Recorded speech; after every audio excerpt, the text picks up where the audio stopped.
Kemi Badenoch has slammed Angela Rayner's decision to build 1.5 million ugly homes in England.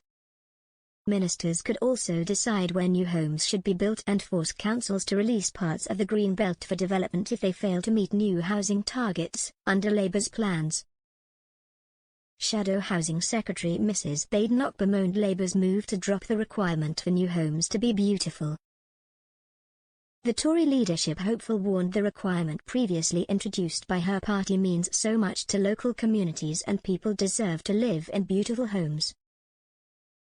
Mrs Badenoch said, she's already let slip she's ditching the requirement to ensure that beauty is a key part of housing, something that I was actually very proud the previous Conservative government put at the heart of our planning reforms because local people do want beautiful housing. So now she's telling us she's going to be replacing what they want with a requirement to meet 1.5 million ugly houses instead. Why on earth would they take out something which means so much to local communities? People deserve to live in beautiful homes, and the fact that the Labour Party doesn't care about that shows exactly how they're going to develop their policies.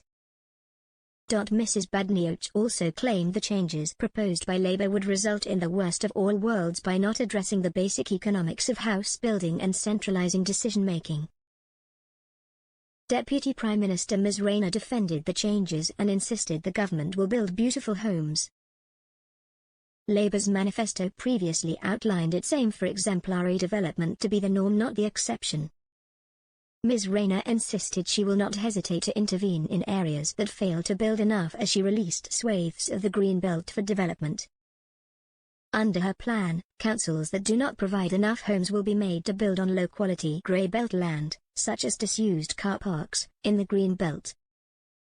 Tory former Cabinet Minister Kit Malthouse urged Ms Rayner to confirm protections would exist for national landscapes and designated areas of outstanding natural beauty. Ms Rayner said, I think it's very important and, again, what we're saying in terms of the release of the grey belt is that it is to be for the benefit of local, natural spaces. Labour announced proposals to overhaul the planning system in the Commons yesterday, as the government seeks to build 1.5 million homes over the next 5 years. She also revealed new figures showing that only 200,000 homes are due to be built this year after the Conservatives watered down planning rules in response to a revolt from Tory backbenchers. Labour has committed to reinstating mandatory house building targets on local authorities in an effort to ensure that they provide enough land for development. Ms Rayner said some areas might get what seems like a surprising target under new house building requirements. North East and North West England will see a 99% and 75% rise in house building targets, respectively.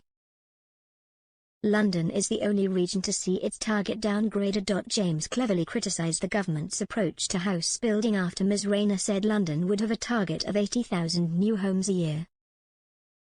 Mr Cleverly, the Tory leadership contender, suggested the number was not high enough. He tweeted, "We need to build more homes in urban areas like London, massively increasing densification." Labour would rather concrete over the Green Belt than make Sadiq Khan do his job.